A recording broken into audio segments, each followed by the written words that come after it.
Eh. How's this, guys? Is this better?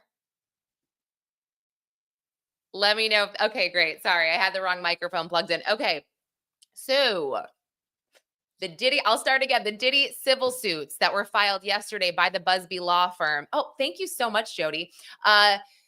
Some are scarier than the others, but all of them are pretty disturbing. And what's also interesting is that some of them, there appears to be some different MOs. So you'll see that the drugging continues, but also there's some violence and some force which we haven't seen a ton of in the past.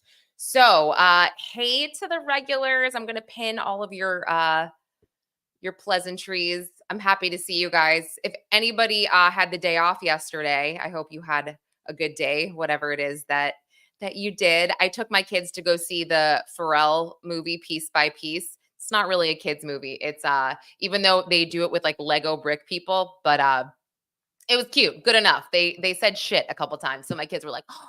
But okay, anyway, let's get to the lawsuits. I want to start with the lawsuit that I found to be the least invasive. That doesn't mean that this is not a big deal. What happened? Because this person was 16 at the time. This is a John Doe lawsuit this is the North Carolina allegations. And this is from 2006. So this person in 2006, John Doe, was 16 years old, and he was invited to Diddy's infamous white party in the Hamptons, and he was very excited. He wanted to go into the music industry, and he details, basically he got to the party and he is exploring the area, and he's inside the house and he bumps into Sean Combs himself, and he's very shocked. He's like, "Oh wow, Puffy, I'm so surprised to see you. It's your party." And then Puffy says, "Take a walk with me. Let's go for a walk and talk." So they do. They go for a walk. John Doe, again, he's 16 if you're just joining. He tells him about wanting to be in the music industry, and he says, "My voice isn't that good." And Diddy says, "It doesn't matter. I can turn anyone into a star. But first things first, and at this point, they're in a private bedroom. And he says to this boy, allegedly, "I want you to drop your pants." And the boy was like, "What? I don't, like, come again. Did I hear you correctly?" And he said, "Yeah, I want you to drop your pants." And so he did so. He didn't really feel like he had a choice. And then he said that Diddy inspected his what, and then he grabbed it and he inspected it physically that way and kind of fondled it. And then he just said, "Okay, cool. Bye. We'll be in touch. Bye," type of thing. And the kid was left like, what the hell just happened? I know that was wrong. I know I feel super dirty right now, but what do I do? So that was the John Doe, North Carolina lawsuit. And now, like I said, it's not the worst. It's obviously very horrible for this kid and for this boy, what he experienced. But I would say, based on the other lawsuits, he's kind of lucky. Again, don't please misinterpret what I'm trying to say, because I will get there. So yeah, that was one of the lawsuits that wasn't the worst, in my opinion. But I will go on to the next one, which was John Doe. This is filed from New Jersey in 2008. Now, or I'm sorry, 2008 is when the incident allegedly occurred. And this one is a little confusing to me, or a little weird. There, when you're reading something and you're just like, well, I feel like they need to explain this a bit better. But basically, this guy was working for a security company that was hired to work Diddy's white party in the Hamptons. Here we are again with the white party. And I find this odd because the man, the John Doe in this lawsuit, he was working, but Diddy offered him a drink. And he says in the lawsuit that Diddy seemed to take interest in everybody that was working for him at his party. So he accepted a drink from him. Again, working. They don't really disclose why that's okay, but he did. And then sorry, I didn't mean to keep pinning your comment, Sheila, but hi, Afton. um, he accepted another drink. And then upon accepting the second drink is when he started to feel really disoriented. And this is when he says, before he realized what was happening, he was shoved into a van, like a rapey van, one of those creepy ones, by Diddy's other bodyguards. The next thing he knows, he was being held down by Sean Combs, allegedly. And this is outside of his East Hampton home while a party is going on. And he alleged that Diddy sodomized him. And while he was screaming out for help, Diddy said something like, "It's okay, you'll be all right. You'll be all right." This lawsuit gets really graphic. I'll just read you a part of this lawsuit because it is really graphic. And I think this part, I'm not just going to read the graphic part just for the sake of it, but I think that this is almost important to read because I feel like it shows why this guy was so emotionally damaged, besides the act itself, but why this really stuck with him. So let me just pull this up. Okay, I'm going to share this tab. Make sure you guys can see this. All right. So I'm pulling this one up, guys. There's just this one part. I gotta find it. I gotta read. And this is and I'll show you. They actually put this image in a few of the lawsuits. It's kind of gross and it looks a little weird, but this is what the GHB allegedly the container it came in. Where is it? Okay. So this is the factual allegations, and here is the container. Is that not so weird? Yeah. Okay. Yes. So Dizzy, you see that this one is kind of, I don't want to say kind of disturbing. No, it is disturbing, but this is the part that got me and is what I think is what really gave this guy horrible issues. But it says, okay. Combs approached him again, inquiring about his well being, displaying what plaintiff initially interpreted as concern. And this was because he started to feel strange and he leaned against the truck that he was at for support. So that's when Diddy comes over to him and says, "Are you okay?" Blah, blah, blah. And then, sure enough, he then finds himself being forcibly pushed into an open van by Combs. And then there was an act that left him in considerable pain. I know, Dizzy, it's so bad. And it says Combs overpowered him while he struggled to escape due to the effects of drugs in his system. And then, yes, he says, "You're all right." I'm not going to read what he does. You guys know, you get it. After the assault, Combs left plaintiff in the van and proceeded back to the party. Plaintiff struggled to leave the party due to the drugs he believed to be in his system from the alcoholic drinks Combs provided. I I guess I'm still having trouble with this. He was working the event and he was allowed to drink and have multiple drinks, and he was allowed to leave when he wanted to. I just kind of wish this was documented a bit so I could understand it more. But going back to the very disturbing part, here it is. As plaintiff was leaving the party, he experienced a disturbing sensation, as a lubricant like fluid leaked from him, which he believed to be semen, causing him profound disgust. When plaintiff finally managed to leave the scene and return home, he informed his supervisor of the incident. Upon arriving home and showering, plaintiff noticed more of the discharge, which intensified his feelings of violation and revulsion. In the aftermath of the assault, the plaintiff struggled with intense emotional pain and mental health issues, feeling deeply disgusted and deeply depressed. And he said this has had a significant impact on his life. He's never married, and he's often has struggled due to maintain relationships due to the assault. He describes himself as an all-American guy, yet acknowledges not a day goes by without the thoughts of this traumatic incident. So that, I think, gives us all a really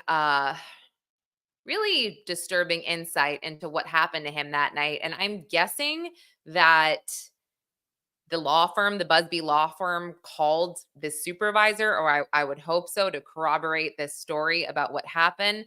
And I also want to be like, so did he get fired after he said that I have a lot of questions, but I guess that's not the point here. The point is this lines up with Diddy's MO.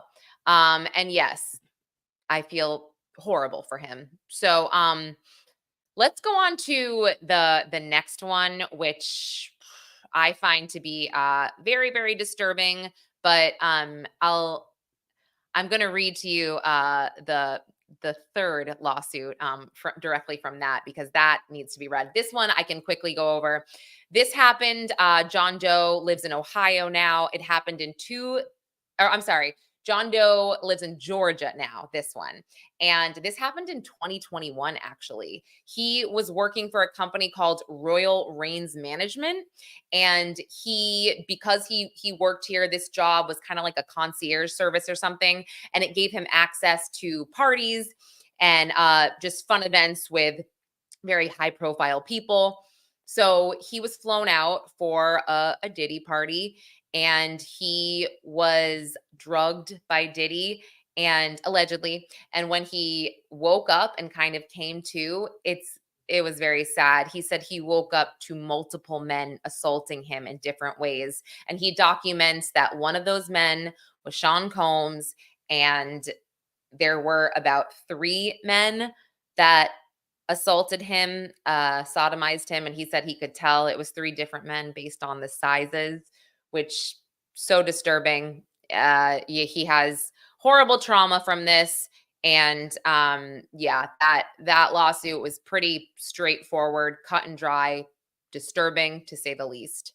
And now this is the one that is probably the most disturbing to me, although it's hard to say because I think about the other lawsuits, and I'll get there, but this one is okay. So I'm going to pull this one up because this is actually where the lawsuit that names Macy's as well.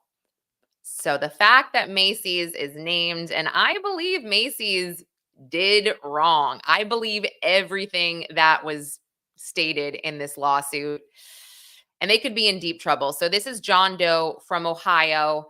He had to leave New York City after this whole thing happened, and I do not blame him. But he worked for Echo Clothing, and he had been employed by the company for 7 years. This was 2008. And if you guys remember, I mean, I remember boys wearing Echo growing up, but it was really, really popular. And in 2008, Sean John was also hitting peak popularity with his clothing line, and this was owned by Puffy. So he had met Sean Combs several times just from doing marketing for Echo, and just seeing him around. So Echo and Sean John, they were competing within the clothing industry. And they both had a lot of success in the hip hop industry as well. So they had that in common. Let's see. So it was around May of 2008, and the plaintiff was in the stockroom at the Macy's flagship store at Herald Square in Manhattan when Sean Combs and 3 of his bodyguards entered the stockroom. This was interesting to me that Diddy would go into the stockroom with his bodyguards. I mean, I'm wondering if he saw him go in, or if somebody told him this guy was in there. It seems like it could have been a planned attack, if you will. So he is in the stockroom, and Diddy and 3 of his bodyguards enter, and the plaintiff came upon Diddy, and he said he kind of walked up to him and he felt like he was trapped. It was Diddy and then the 3 bodyguards around him. So he didn't really have anywhere to go. So he just kind of turned away because he felt threatened. And he said, all of a sudden, he was hit hard in the back of the neck with what he thought was a pistol. It might not be a pistol. He's not sure, but it felt like a pistol, he said. So as soon as he gets hit, he falls to his hands and knees. And as he looks up, he sees the bodyguards and he sees that they have guns in their waistbands. And he hears threats being said. He hears, listen, I'll kill you, I'll effing kill you, whatever. So he's like, what the hell? So, I mean, and also, guys, I'm paraphrasing a lot of this. This is my own, what the hell this, what the hell that. You guys know how I speak. So he's like, what's going on here? And he said that after he heard them say things like, I'll kill you and make all these threats, Combs comes over him while he's on his hands and knees. And I'm not going to say it, but he says, S my D Echo, referring to the clothing line that the plaintiff worked for. And then he forced himself into his mouth, brutally, orally raping him. And he continued for about 2 minutes until he was finished. And while he was doing so, he made really nasty comments like, you like that white boy, and just throwing his head around and whatever. So when he was finished, allegedly, Diddy threw his head aside and said words to the effect of, shut up or I'll kill you. And then when Diddy was leaving with his bodyguards and like the poor guy was on the floor, they're taunting him and making fun of him. And then Diddy just gathers up his Sean John merchandise from the stockroom and leaves. And then he heads out to the retail floor where he begins to pass out merchandise to a crowd for this event like nothing ever happened. So, the plaintiff is sitting there on the floor like, oh my gosh, he is in shock and he's traumatized. So he gathers himself and he goes to Macy's security to report the assault. Now, by this time that he's gathered himself, and I'm sure he was sitting there like, I am not going to leave this room until I know they're gone. That would be my mindset. I would just be sitting there waiting. And so at that point, when he goes to tell security, Combs and the bodyguards left the store. And the plaintiff was told by security that somebody would speak with him, but no one ever followed up. So shortly after, Macy's stopped letting the plaintiff into its flagship Herald Square store. And apparently 3 weeks later, Terry Lundgren, the CEO of Macy's, pressured Echo to fire the plaintiff because Macy's had just signed a multi-million-dollar deal with Sean John Clothing, and they didn't want these allegations to mess that up. So Echo thereafter fired this plaintiff from employment, and the plaintiff was told he could no longer live in the company paid apartment. Yes, this completely destroyed his life. I honestly, I can't even believe this, that Macy's was allegedly complicit in this. And so the plaintiff is then informed and believes that the report of the assault was destroyed or otherwise purged from Macy's records because no action was ever taken as a result of the report. So I believe that. I definitely believe that happened, but it just sucks that there was no written report of this. I mean, it's 2008. I know that HR existed. I am wondering why they went to, I guess, security. I don't exactly know what security means because I feel like going to the man that is wearing all black and a suit and tie at the front of the store is not the guy to go to. But again, I don't know. This is just what it says. So I do have a lot of questions here. But yeah, the plaintiff ultimately had to move out of New York, and he fears for his life as a result of the incident and the threats made against him that day. And then including the fact that the plaintiff was only known to Diddy because he worked for the clothing company Echo that was competing with his. So that one is definitely the lawsuit that terrified me. One of the scariest ones. Just thinking about being pushed into a stock room with three armed men with guns and allegedly Diddy hovering over me, forcing me to do God knows what, and then getting fired when I report it. That one is, it's bad. It's bad. And it also, I think it really manifests this culture of fear that everybody talks about when it comes to Diddy and what he was able to do, because everybody was scared. I mean, think about this. He also was, God, this entrepreneur that was making so much money at the time that nobody wanted to mess with him, and they certainly didn't want to mess up a deal that would involve Sean Combs. So yeah, that's very, very bad, very bad. And now we get to, I think I covered all of the John Does. We had yes, John Doe Ohio, Echo Clothing, John Doe Georgia, gang rapes at a party in New York City, John Doe, New Jersey, security company. He was assaulted outside of a white party in a van. And then we have the 16-year-old who was fondled allegedly by Diddy at his house for a white party. Well, now we have the Jane Does, which are, again, one of the Jane Does, seriously, seriously scary. I mean, both of them, again, god awful. But so Jane Doe, we have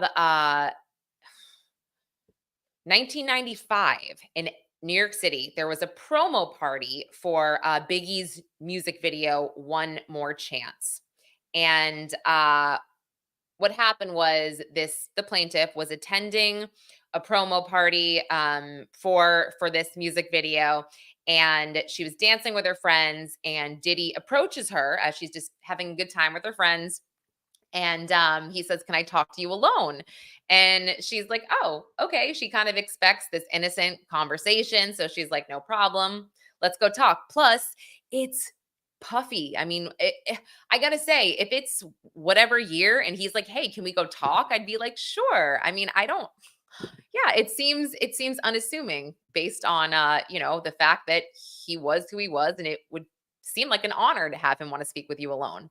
So he asked to talk with her, and then they take a walk, and he kind of pushes her into a bathroom, and then she's feeling a little uncomfortable, and he starts to kiss her, and now she's really uncomfortable, and she says, "Whoa, whoa, whoa, can you please slow down?" Like, she thought they were there to talk, so she asked him to slow down.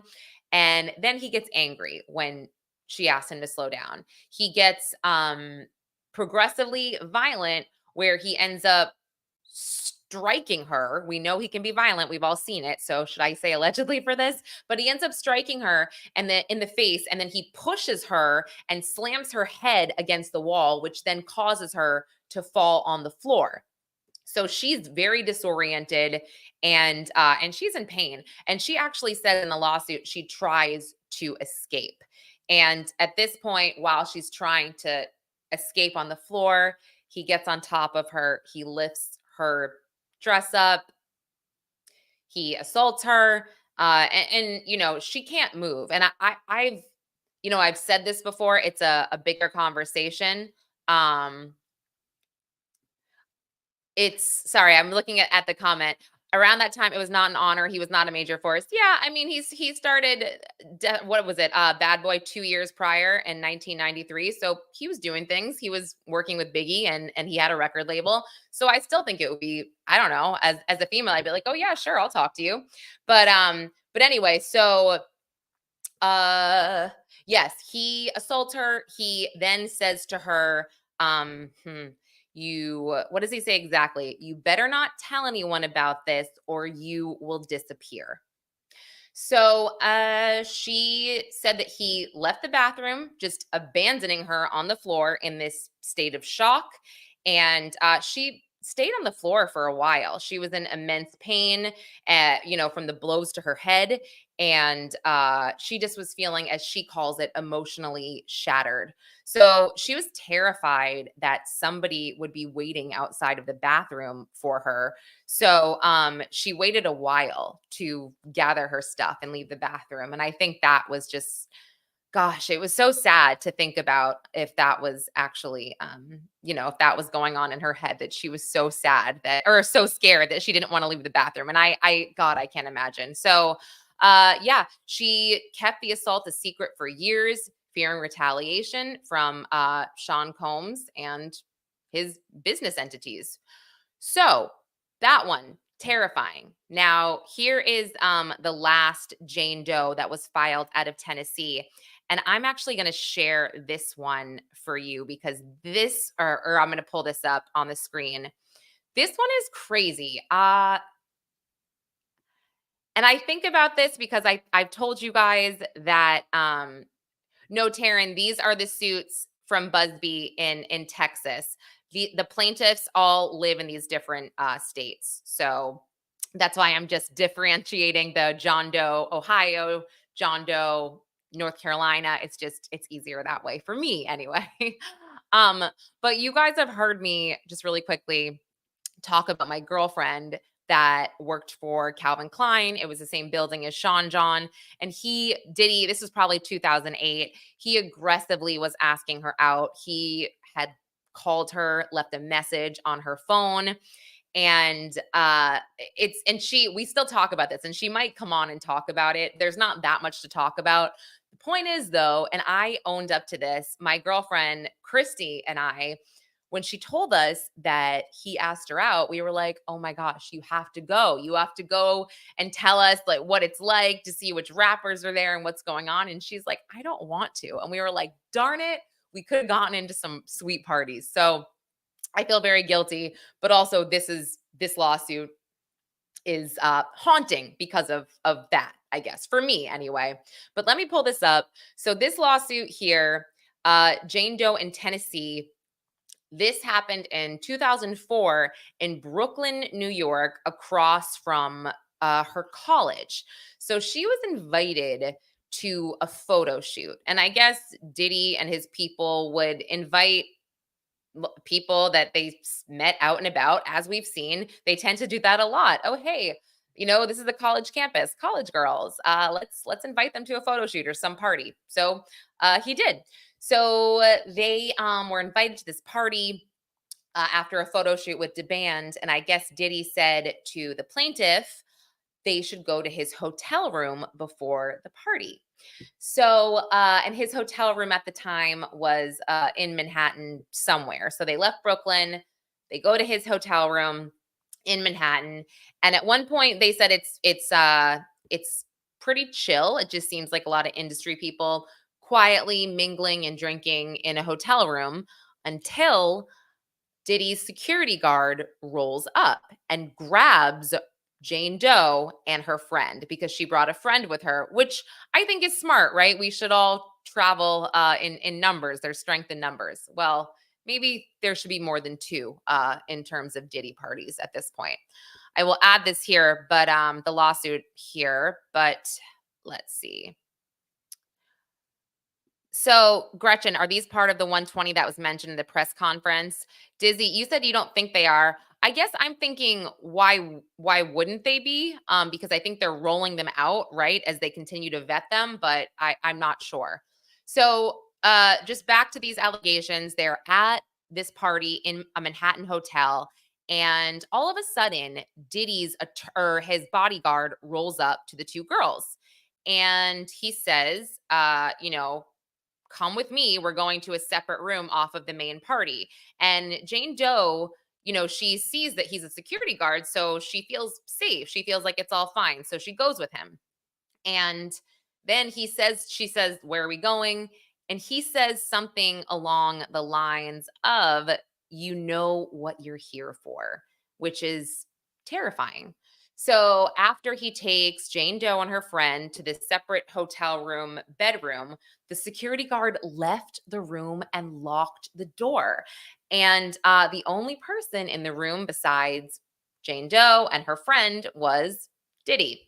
So Diddy gave Jane Doe and her friend more drinks and then instructed them to snort cocaine that he had laid out on the table.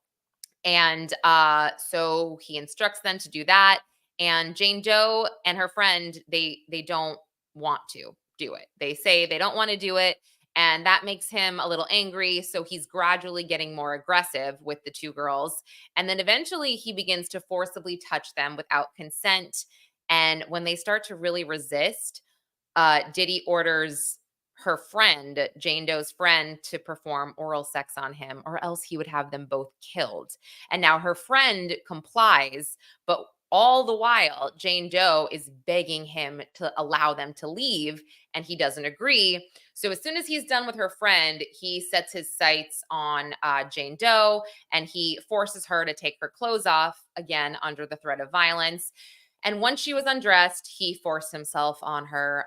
He assaults her and he rapes her. And she was begging him to stop. And she claims she was screaming and crying so loudly that this caused the security guard or she thinks this caused the security guard to come in and ask if everything was okay, which also is weird because it's like you brought them to this room where you know what's going to happen. I mean, maybe he wasn't used to hearing those vicious screams, but this is crazy. And this is where it's like, hey, some friend here. So as soon as the door opens with the security guard, Jane Doe's friend took that as a chance to escape. So she just leaves the room, ducks out, runs out, and leaves her friend there. So, but Jane Doe, however, couldn't move because Diddy was on top of her. So he gets off of her and he's talking to the security guard. That's why he gets off of her. And he left the room, but he tells Jane Doe she has to stay or else she'll be killed. So after about an hour and a half of sitting in this dark room by herself, another security guard comes out and told her that she could leave. So then she gathered her things and called a taxi back to her dorm in downtown Brooklyn. So I cannot imagine the fear she must have felt after that whole thing. Just sitting there in a dark hotel room after what happened to her. I mean, I gotta wonder, did her friend call her? Did she check on her? What? I mean, I get it. You're scared, but what a crappy friend. I mean, I'm gonna go to the comments right now that I missed. Let me see. Oh, Taryn, your kids are out on fall break. You guys get a fall break? That's so annoying. Sorry for you.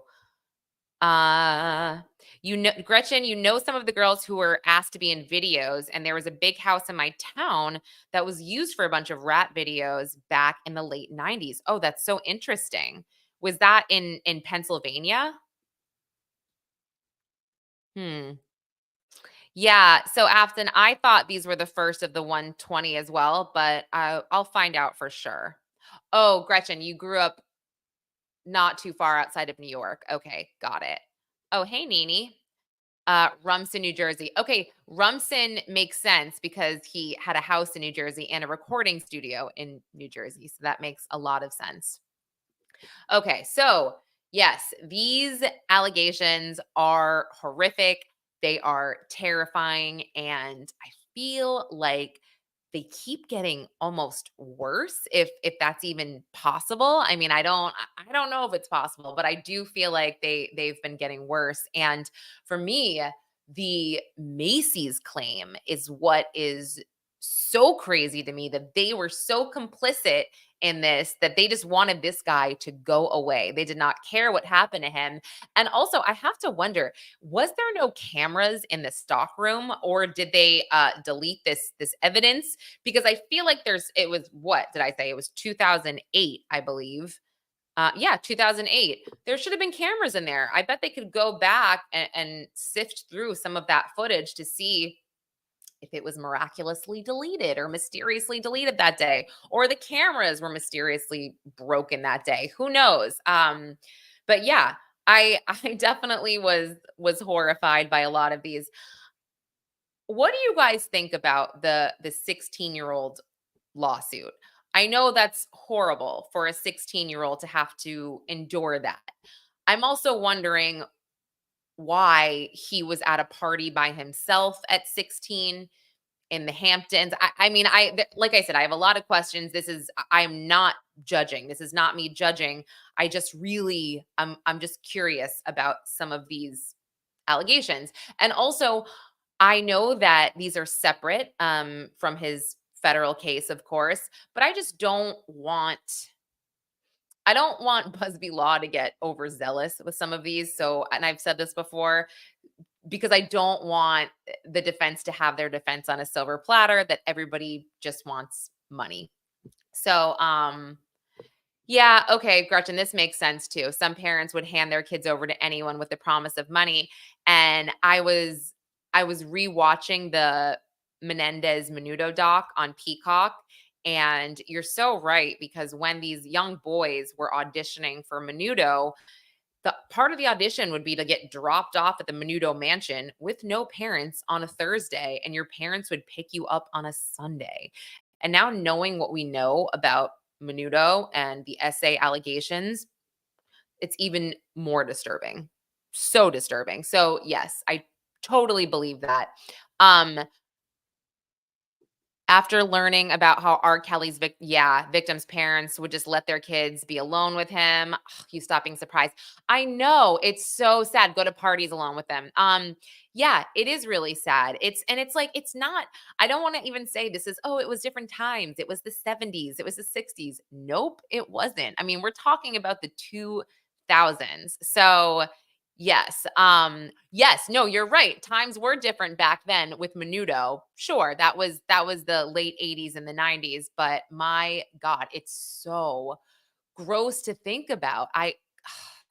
So I do want to play for you guys, if you didn't catch it, when I was downtown at the federal courthouse last week, which I was so happy that you guys all pushed me to do this, or to go down there. I'm so happy I did.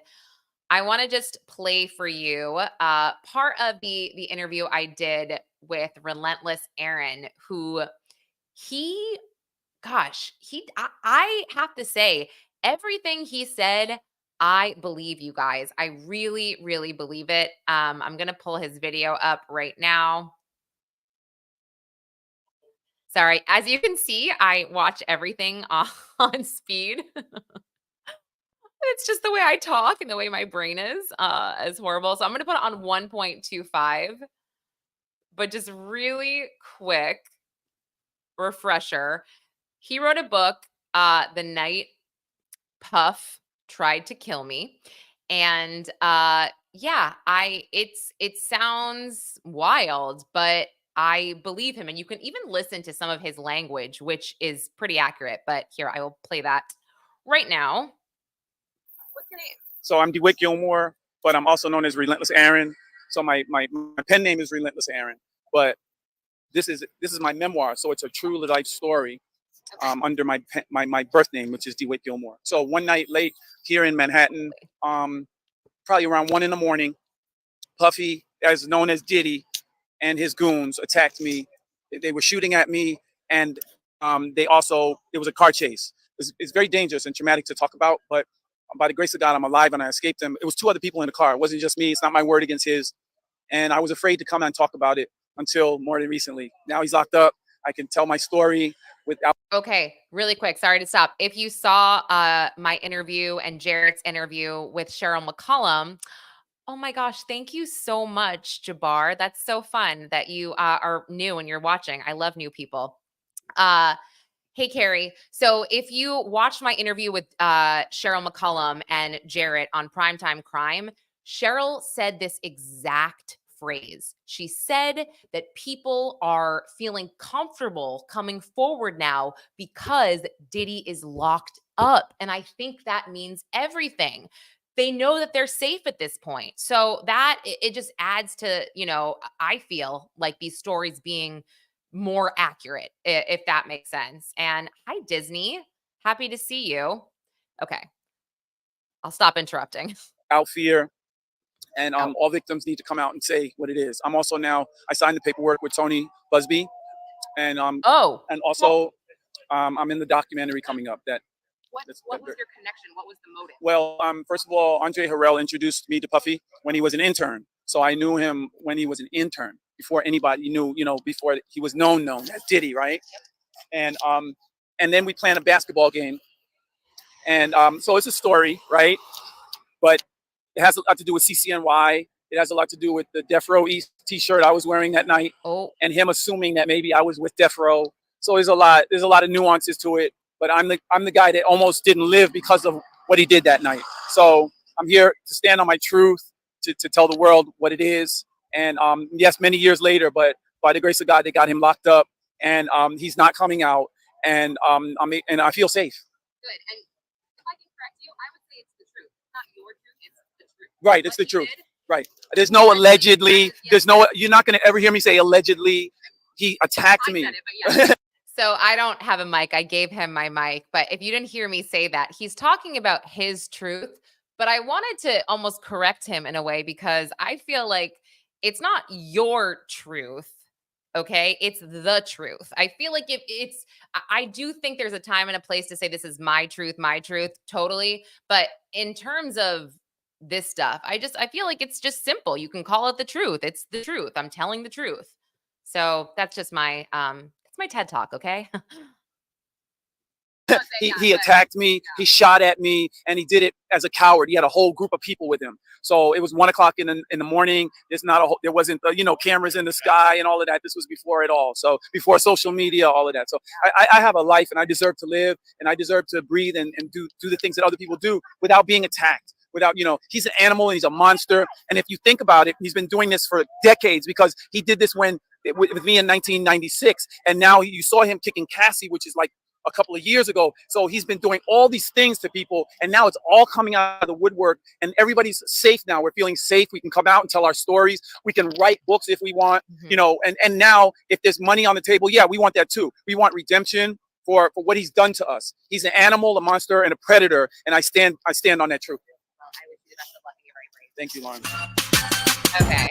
So yeah, I mean, I think it's great that he said he just signed with the Buzbee Law Firm, because that's interesting. The motive there, it could have been simply because he had a death row t-shirt on. I mean, it really could have been as simple as that. It seems like during that time in the 90s, 95, 96, obviously with the Tupac shooting, that is where his head was at. It was straight up Bad Boy versus Death Row. And that's another reason why I think that DeWitt's story is very truthful. And if I were to have Jack Fox, who, for those of you that are new in the chat, he's a deception expert. He analyzes statements.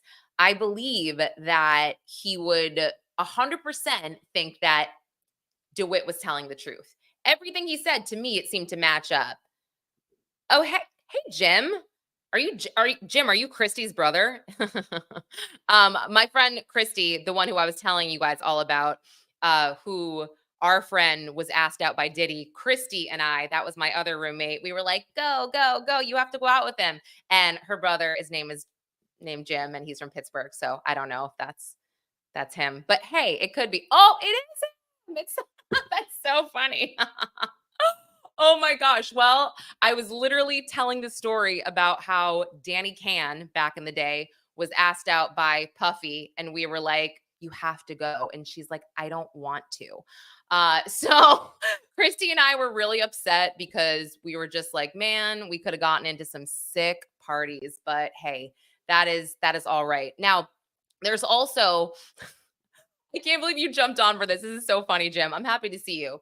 Now, there's also another photo that I want to wait, isn't that funny? Jabbar, she was so smart And we were so dumb. I'm honestly embarrassed at how dumb I was because that just shows when you're in your early 20s, like we were, what's important is going to cool parties, I guess. I mean, I don't know. I'm embarrassed. I'm ashamed.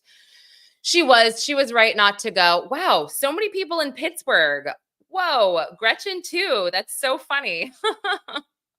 I feel like I knew all this, but now, yeah, putting it together. But no, so this is also what worries me. I'm going to switch and show you all a picture that is circulating, and this is concerning. Uh, okay, now this is tough because I was tagged in a few of these on Twitter, and I believe that we're going to have some issues here. I'm going to switch to Google really quick. We're going to have some issues because I believe that so many of these photos are AI and people are not going to be able to tell what's factual and what's not because of all of these. So there was one that was circulating yesterday that I don't see it on here, but there were rumors that this photo was the reason that Ben Affleck divorced JLo. I don't necessarily believe it. I'm not seeing it. I mean, these photos are weird, but I don't think that they're necessarily damning. I thought I saw Jay-Z in this picture. So let me see if oh, there it is. Hold on. Okay. I'm gonna play uh I don't think that this cannot be. Because look at this. Hold on. I'm looking at this. This cannot even. Do you guys see that on the right? It's on the very, very far right. I'm going to try to get this close up here. I just don't see how in the world that could be.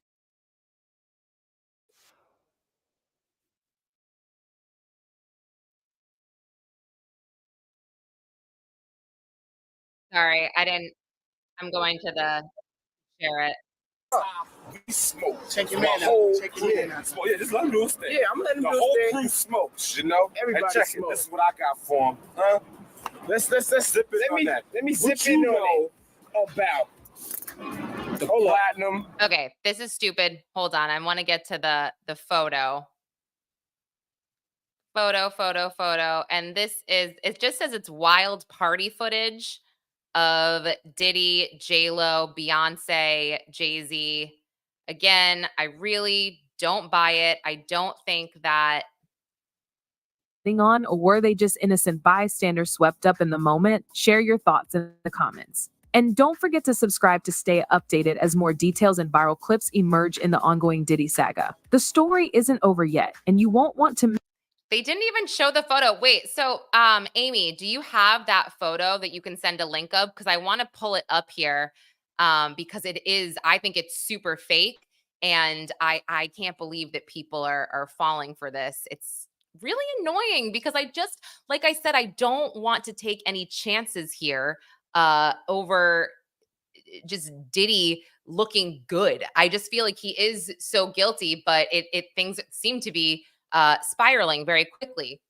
Also, there are outlets, and I'm not even calling them news outlets. Oh, bye, Amanda. Have a good rest of the day at work. But there are some outlets that are changing the phrase in their headlines. So they'll use the word sized instead of seized to avoid just libel, I guess. But they're saying, oh, Jay-Z's passport sized because of this photo, and they're posting that stupid photo. All right, let me look really quick. See if I can find it. It's like I've tweeted so much between yesterday and today that it makes it so hard to find this photo, but it won't take me long. It'll take me a minute. Oh, I already found it. Isn't that funny? Okay. This is it. Guys, what do you think? This is so not real. It cannot be real. I'm trying to zoom in. No. Yeah, no. I'm looking at Diddy's face too, and it's not real. It's not. Nope. What do you guys think? Let me know your thoughts on that. Okay, thank you. It is so fake. Thank you. It's so fake. I mean, if you think it's real, I think that's awesome, and I would love to hear why you think it's real. Okay, you also think it's fake. Yep. Yes, yes, Amy, it is fake. I agree. But no, if you I think that if you guys, most of you in the chat, you follow the Karen Reed trial, when there was that photo that was released of Karen and her attorney outside of a restaurant. That was circulated to a lot of cyber experts who were able to determine that it was real and it wasn't fake, or that there were certain manipulations made. But still, the photo did derive from a real photo. So I would be interested to see if that is the case with this one. Was it derived from a real photo? Did they add J-Lo's head and Diddy's head? And yeah, and I agree, Sheila, Diddy's head looks super weird. It looks long, and if you zoom in, it looks just, I don't know, just kind of too elongated. And then J-Lo, I feel like that her hair and makeup there with like the poof, she did that for an award show or something like that. So that it seems to be a little bit too obvious. But I want to get to this other video that I wanted to play. Let me find it. Oh, I thought this was interesting. Some weird facts about Diddy. Now, this on YouTube, this account is verified, but I don't want to take any of this as factual, if you will.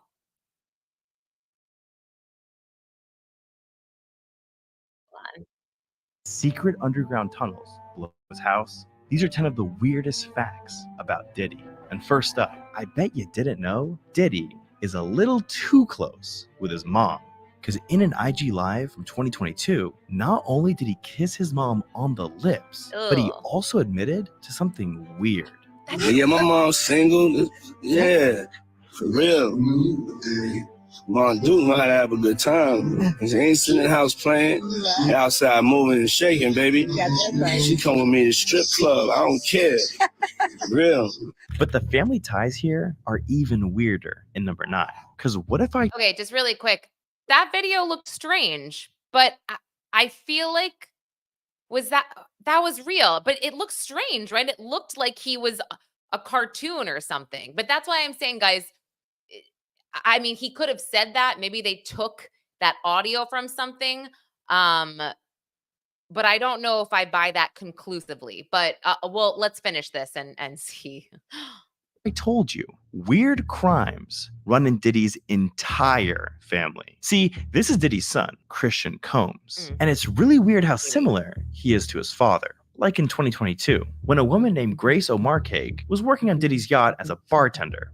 See, at first, everything was going great. People were drinking, dancing, and having fun.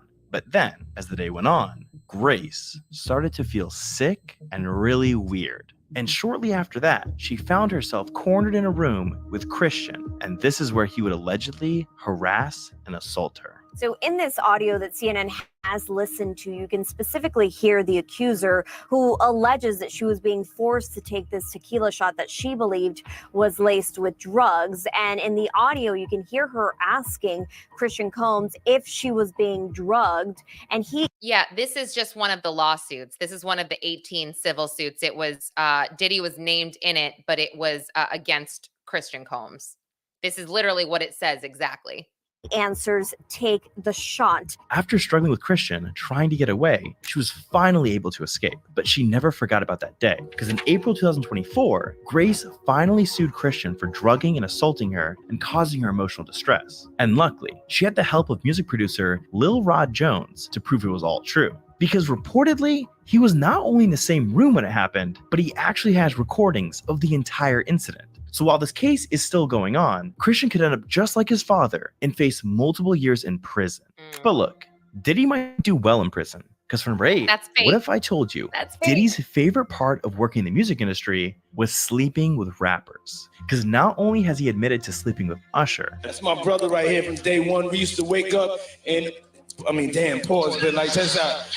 I mean, back in the days when he was like 10 and I was a little bit older, his older brother, we used to fight over the Frosted Flakes. But it's my brother for real. We used to actually wrestle off of the Frosted Flakes because he used to always get up early.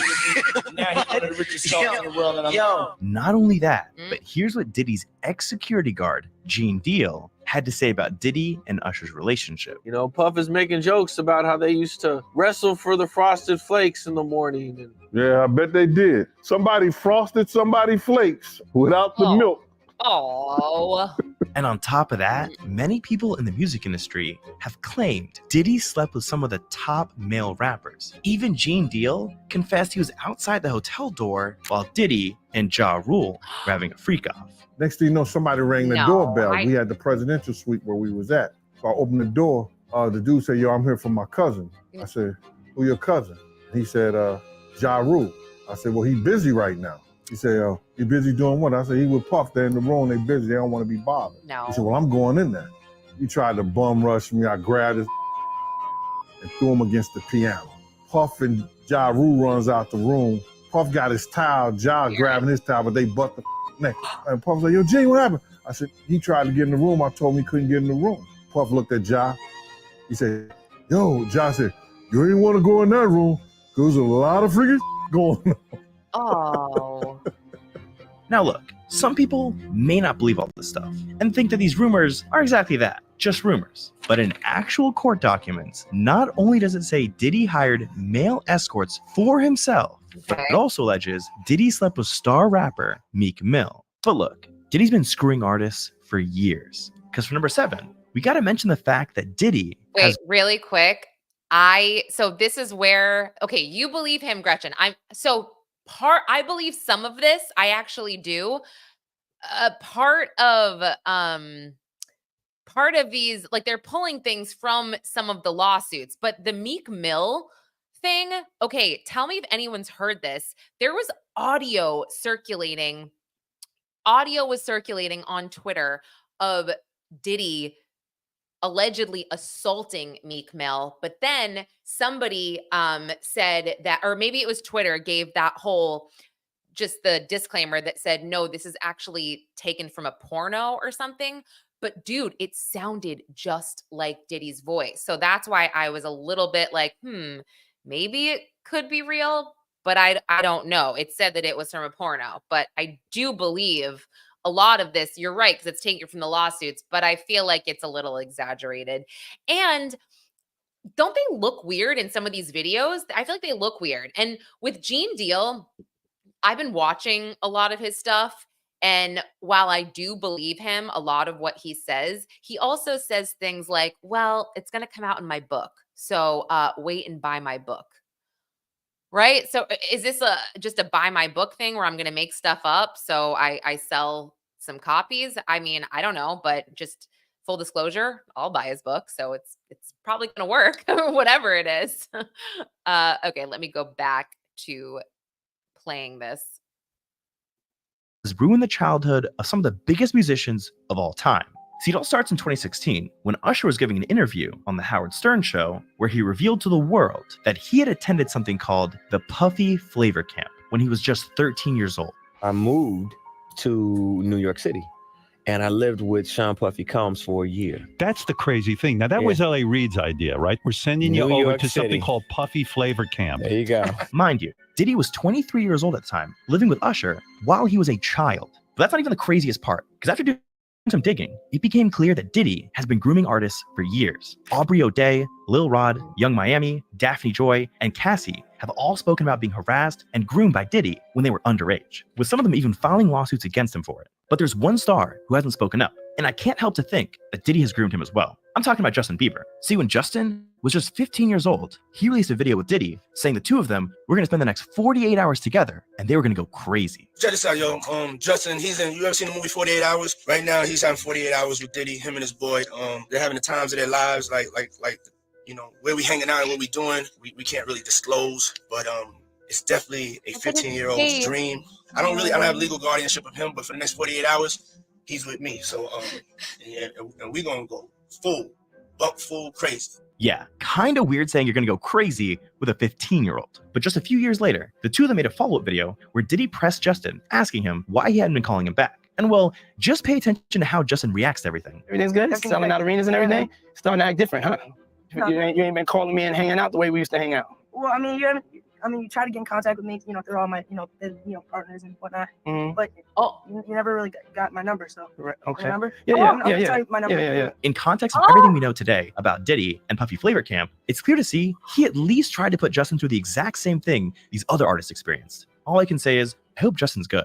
Now for number 6, I bet you had no idea Diddy got 9 people killed to make himself famous. See, in December of 1991, Diddy was just beginning to make a name for himself, but he wanted to do whatever it took to become the new face of hip-hop. So we decided he'd host a celebrity basketball game in New York. Problem was, he did almost no planning. So by the time the game started, over 5,000 people showed up to an arena that could only hold half of that. And just minutes before tip-off, all hell broke loose. Because all the people that didn't make it in broke past the barriers and stormed into the arena, knocking down security guards and crushing anyone who got in their way. But then thousands more come. I'm talking about almost, I would say it was 10,000 people outside. And it was crushing people down at the bottom of the stairs. Saying, you see people just laid out. I'm talking about kids completely laid out. We got a lot of people here dead in the gymnasium, please. But to Diddy, it was worth it. That's really how I started to become famous. It was through a tragedy. I mean, one time somebody said, you're a tragic hero. And I said, what does that mean? And they were like, in Shakespeare, he always has a tragic hero. Now look, Diddy definitely shouldn't be proud of number 5. Because I bet you didn't know, the only reason Diddy has changed his name is to cover up his crimes. See, over the years, Diddy's done some of the craziest things ever to hide evidence. I mean, this man literally used to use self-destructing invites to his white party. Guys, I actually didn't know that he was changing his name because of these crimes. And I remember the college, I think they called it the college stampede, or the city college stampede. I literally did not realize that Diddy was a part of that. Oh my gosh, that's so insane. Just to quickly, I came across this article really quickly that I just want to read a part of this to you guys. It actually came out in April of 2024, a few months ago, and it said karma finally catching up to Diddy decades after fatal stampede at the NYC game he promoted, says victim's brother. And it says there was no way out. The haunted brother of a 20-year-old college student who died during a stampede at a Diddy-backed 1991 celebrity basketball game believes karma is catching up to him. He basically said, I believe in karma. He never really owned up to anything, and he never told them he was sorry. Whatever is going on with him now, I guess it's meant to be. But for me, I lost everything that day. I lost my big brother. I lost my best friend. Holy crap. He never even apologized. He's just going on these shows saying this is what made him famous. I had no idea. I'm very shocked. You used to invite me to your parties. I know you did. Yeah, you did. I remember I got an invite from you once. This is true. Yes. We used to have these crazy parties, and one invite was it self-destructed.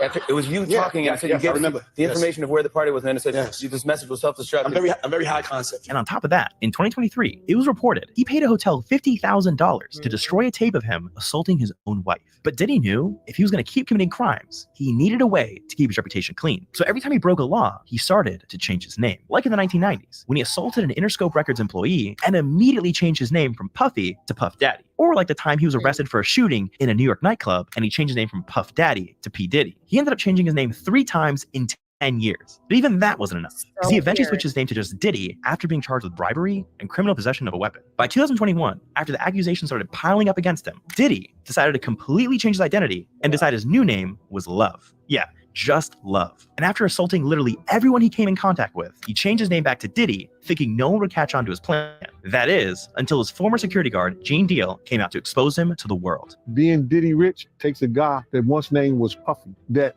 after every tragedy he had in his life, he had to change his name. Puff Daddy, Diddy, Brother Love, Love. Diddy can try to hide all he wants, but even he knew this wouldn't last forever. Because what if I told you, for number 4 on our list, Diddy predicted his own downfall? See, for years, celebrities have been trying to warn us about Diddy, and we had no idea what they were talking about. Like, watch how Mike Tyson moves Diddy's hand away from his leg during an interview in 1998. Benjamin, let me see. Oh, yeah, he's literally. Well, now when we come back, we're going to. Or look, listen to what Rosie O'Donnell said about Diddy in 2000. This is a good A lot one. of multiple nominees, multiple Grammy nominees this year. Lauryn Hill's got 4, TLC's got 8, and Sean Combs 5 to 10. Get it? Like he's going to jail? Right. All right, I don't mean to be mean because, I mean, he's a nice guy and he can really sing. Hell, Cat Williams tried to warn us in 2023, saying all lies would be exposed soon. All of these deviants is all catching hell in 2024. It's up for all of them. It don't matter if you Diddy or whoever you is. TGJ, any of them. All lies will be exposed. That's all. But the weirdest person to predict Diddy's downfall was Diddy himself. Because in 1999, Diddy sat down with E.T. for an interview when he predicted exactly what would happen. They won't even give me a permit for the parties, man. They don't want me to throw the parties no more. But we ain't gonna stop. We're gonna keep on having fun, bringing people together from all walks of life. You're gonna hear about my party. They're gonna be shutting them down. They're gonna probably be arresting me, doing all types of crazy things just because we want to have a good time. But look, I bet you had no idea about number 3 on our list. The fact that Diddy tried to kill 3 of the top rappers of all time. See, back in the 90s, the rap game was dominated by 2 of the greatest to ever do it. Biggie Smalls, who at the time was Diddy's best friend and was even signed to Diddy's Bad Boy record label, and their rival, West Coast rapper Tupac. I sold 5 million in 2 months. Big Al been out 2 years. He's barely touching 2 million. He got everybody in New York in his videos and still barely touching 2 million. I've been out 2 months. My shit sold 5 million with 2 videos out. I'm just starting. But by 1996, Tupac was the #1 rapper in the world, and everyone either wanted to be him or work with him. I know that Biggie and Puffy are here tonight. Did you see them? Do you have anything to say to them at all? Nah, but even if we saw them, we are businessmen. We are not animals. It's not like we're gonna see them and rush them. So if they want to come and use this business opportunity to get on some gangster, we do that better than anybody. I love him. It was short-lived. Because on September 7th, Tupac was shot in his car. Crumple-plagued rapper and actor Tupac Shakur is dead at the age of 25, just about a week after sustaining 4 bullet wounds last Saturday night in Las Vegas. See, at the time, nobody was arrested for his death. And for years, people theorized that Diddy was behind it, and that he had hired somebody to kill Tupac all because he was jealous of his success. But in 2023, 27 years after Tupac's death, a man named Keith D was finally arrested in connection to the murder. And while he was being interrogated by police, he claimed Diddy paid him $1 million to do it. But it goes way deeper than just that. Because right after Tupac's death, Biggie Smalls became Diddy's next target. See, at one point, Diddy and Biggie were a little too close. I look at him like, I say, Jesus. And next question is. All right. Love you. But eventually, Biggie got tired of whatever that was and told Diddy he was done with Bad Boy Records. In Diddy's eyes, this was a big mistake. Because if we know anything about Diddy, it's that he hates competition. So he flew Biggie out to California to finish recording his new album and convinced him to stay on Bad Boy's label. But during one of Biggie's recording sessions, a group of West Coast gangsters pulled up to the studio, guns loaded, and shot and killed Biggie. Biggie was loved in the neighborhood. His funeral was a massive event. When someone put on Hypnotize, the whole place erupted. After all this happened, people began to question why Diddy would fly Biggie. Wow, just really quick, I've never seen that footage of Biggie and Puffy stroking each other like that. And Biggie did appear to give him kind of a look that I noticed. It looked like it was a genuine look of care. And Biggie, just adding to this, Biggie being shot in his recording studio, it does match the alleged Diddy MO of attacking people when they are in contained spaces. Again, this is not my findings. This is Cheryl McCollum's findings. So when Tupac was attacked in 1994, he was in an elevator, and allegedly this was by Diddy's people, because Diddy was also there with all of his people, and they were unharmed, but Tupac was shot at. And then clearly we know that in 1996, Tupac was shot in his car in a confined space, and then Biggie shot at a recording studio with nowhere to run, a confined space. So it does match, if you will. And then just going back to Keith D, if you guys follow me, you know that I've gotten pretty deep into this with Dwayne Davis being a proffer for the LAPD in their I'm sorry, not the LAPD. Or no, I'm sorry. He was a proffer with the feds, actually, and he was working on the death of Biggie, and he was helping them out with that. And he had said Diddy's name, and this was when he was all upset in court over the summer because he said they broke the proffer agreement by disclosing that Diddy's name was mentioned over 70 times in this one document pertaining to Biggie's death and then Tupac's death. So it's kind of a mess. And then the fact that Tupac's family hired celebrity lawyer Alex Spiro to get involved, I feel like they might have some kind of case here.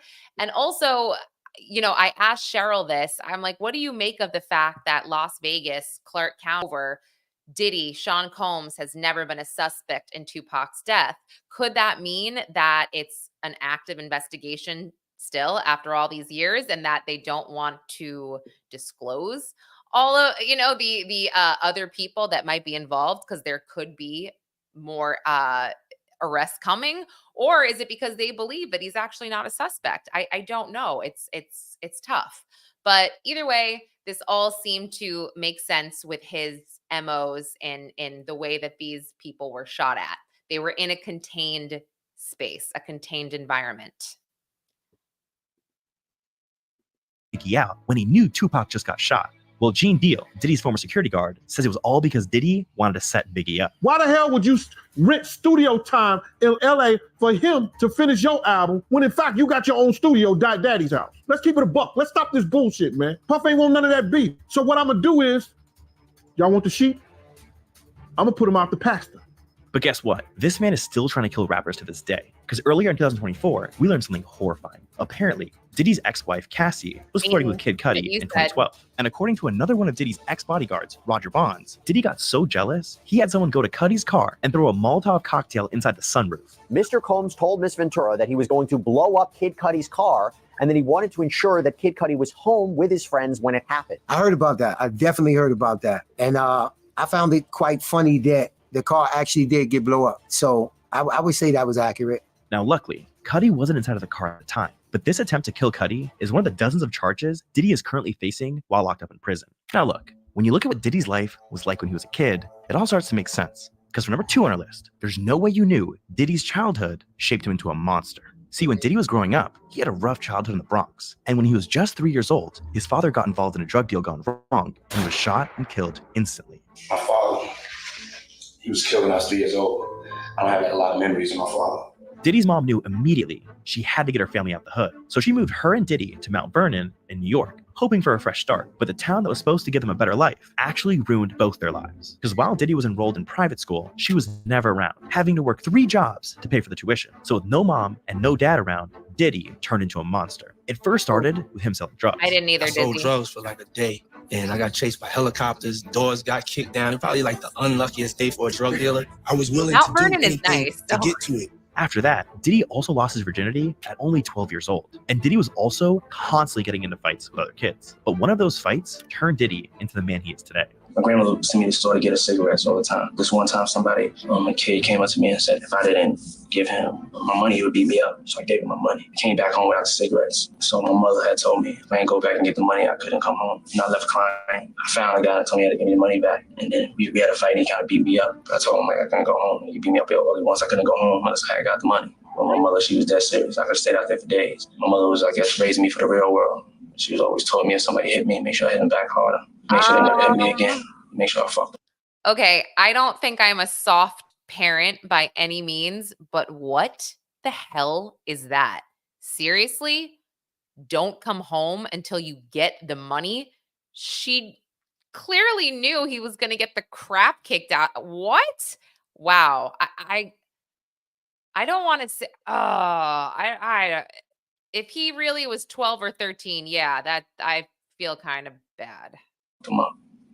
But look, we still have one final fact to mention, and it's so weird, it's actually terrifying. See, when charges started piling up against Diddy in 2024, word got out about his infamous parties he held. And while the parties themselves were crazy enough, there was something evil going on behind closed doors. Something that Diddy refers to as freak-offs. These freak-offs were so crazy, I can't even talk about them on YouTube. But what I can say is, there was gallons of alcohol, large quantities of baby oil, and the people that participated were given IVs just to keep them alive. It's important to know that people were involved in these freak-offs that were sometimes forced and held against their will. I mean, even Diddy himself told the entire world in 2002 that he keeps women locked up. If you don't have what they need, they're gonna leave. Right. Gotta keep them there. Right. You need locks on the doors.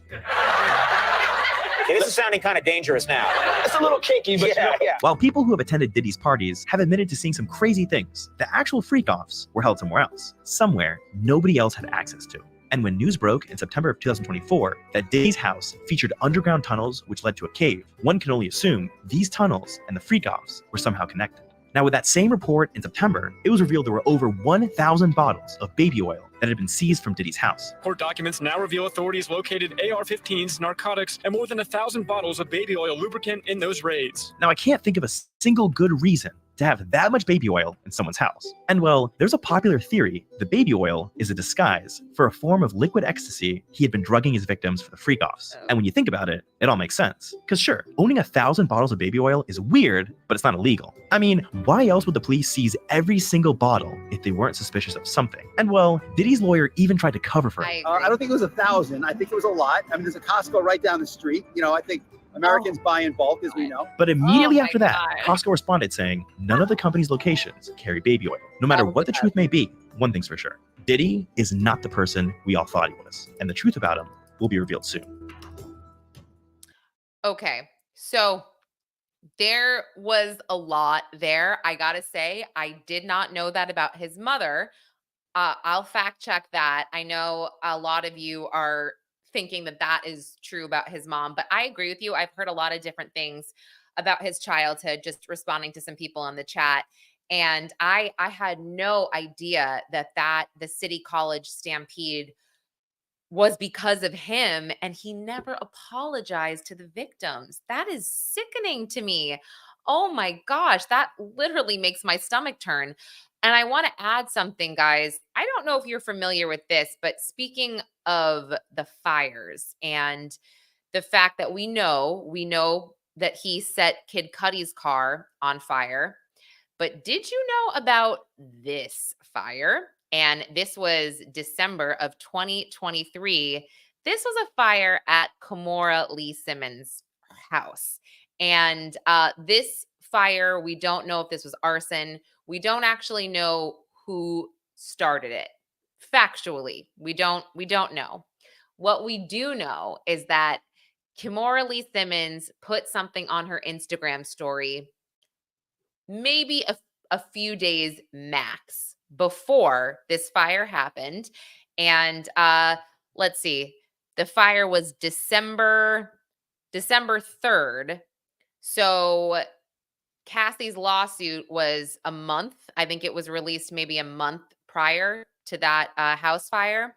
But when her lawsuit came out, Kimora Lee Simmons put on her Instagram story words of encouragement for Cassie, and also something along the lines of the phrase, whatever you sow, you shall reap. And yes, Nene, there you go. Kimora was best friends with Kim Porter. So, and Russell has been rumored to have taught Diddy everything he knows. So Kimora Lee Simmons witnessed firsthand how Puffy treated Kim, how she was treated. There are also allegations that Diddy threatened to beat up Kimora Lee Simmons when she was pregnant. I don't know if you guys recall this, but this resurfaced. It was page 6. Oop. Sorry, my phone's ringing. Do you guys hear that? I don't know if that comes through on my computer if you hear it, but this is what resurfaced. Oops. This resurfaced after Cassie's lawsuit came out. Oh my gosh, these ads are so freaking annoying. But it says Sean Diddy Combs once threatened to hit pregnant Kimora Lee Simmons in resurfaced interview claims. So I believe all of this because they pulled up an interview that she did. I think it was, what year was it? It was back in 2004. So, oh my gosh. She said something to him and he threatened to hit her. And then she said, I was pregnant, that moron. And then eventually it says that Combs got down on his knees in public to apologize. Well, he probably did that because, yeah, he wanted to save face. But I I do think that it's important to know that her house caught on fire within a month of Cassie's allegations coming out and then Kimora Lee publicly supporting her. So that, you can make your own conclusions on that based on what you think happened. But it's, yeah, pretty scary. This is from her Instagram story. Everybody was fine, but the timing was definitely suspicious. So I'm trying to think if I had anything else that was pulled up here. No, I think that was it. That's all that I had pulled up. But that's all I got, guys. I wanted to go over the allegations and the new lawsuits with you all because I find them to be disturbing. And I also thought that some of them with the different MOs were interesting. And I hate saying the word interesting because that comes across as insensitive, but I think that we're seeing just many sides of how twisted and dark and scary that this man could be. I mean, I think that the drugging is one thing, right? We know that he drugs victims allegedly. We know that this is the easy way for him to get what he wants. But the force and him being scary, he relied on the fact that no one around him would talk, that he was so powerful, he trusted that nobody would talk. But I want to the Britney video. Okay, let me quickly try to find that Britney video. Oh, hey Steve, hope you had a good birthday. Lots of lasagna. Let me find the Britney video. And if anybody has that, okay, first degree, did Britney, here we go. Oh shoot, I have to be like logged into my Facebook and I have not logged in on this computer yet. Let me see. Diddy.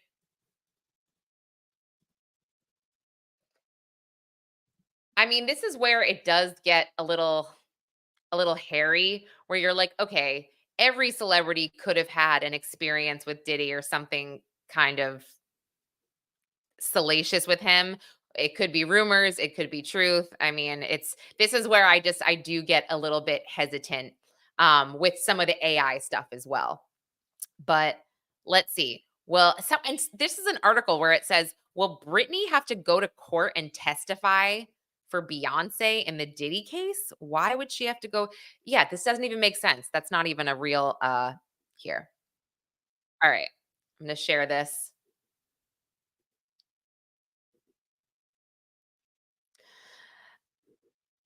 All right, Is a here we go. Britney Spears connection in the new Diddy lawsuit. Some of the people named were also the ones involved in Britney Spears' conservatorship, and now they are being dragged down with Diddy.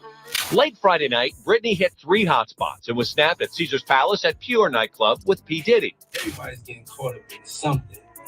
I'm cured now, though, everybody. I'm cured.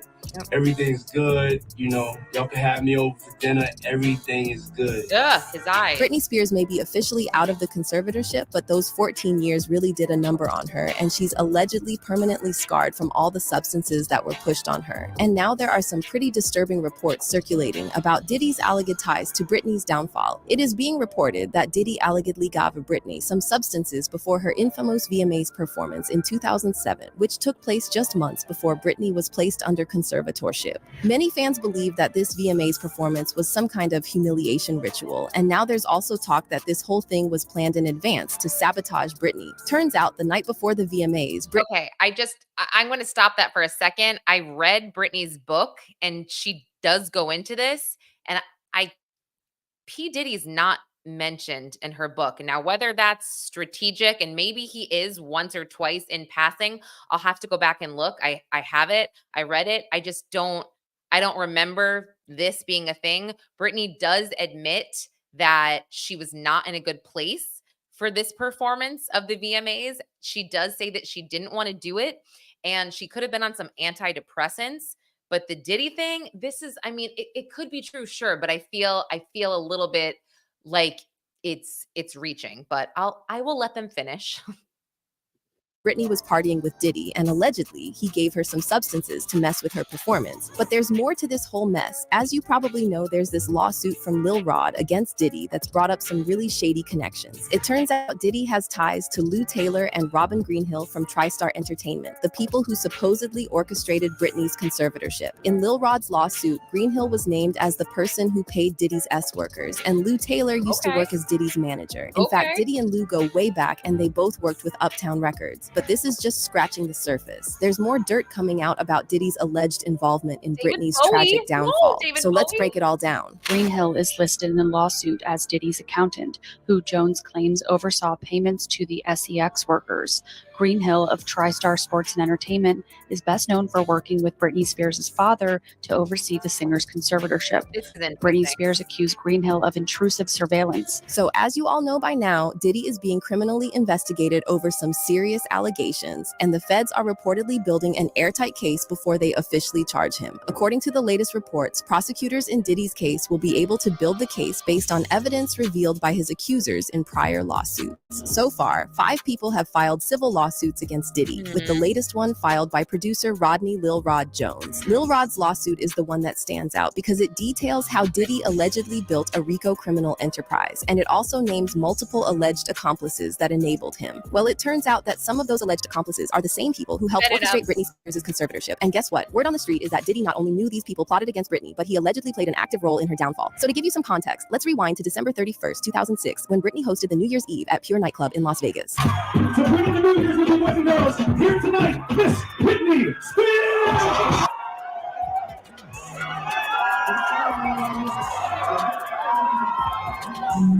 Oh, wow. I love Britney. I hope he didn't mess with her. No. You guys been looking at television? It's 27 seconds too bad. Just remember, what happens in Vegas always stays.